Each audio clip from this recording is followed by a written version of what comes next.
ఝాన్సీ అమ్మా, చాలా టేస్టీగా ఉంది. ఎలా ఇంత పర్ఫెక్ట్ గా చేశారు? బంగారి, ఇప్పుడంతా ఎవరో ఆకలను ఆరోగ్యం కోసమో తినడం లేదు. అందరూ రుచి కోసం మాత్రమే తింటున్నారు.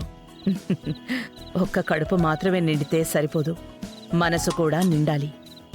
అందుకే మనం ముందు మనసారా తినాలి.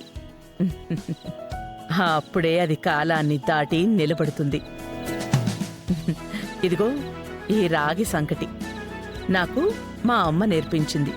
ఆవిడకి వాళ్ళమ్మ నేర్పించింది. ఆవిడకి వాళ్ళమ్మ నేర్పించింది.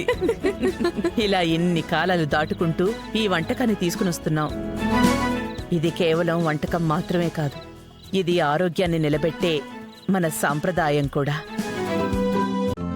ఈ రోజే డౌన్లోడ్ చేయండి, మీ ఫేవరెట్ షోస్ చూడండి.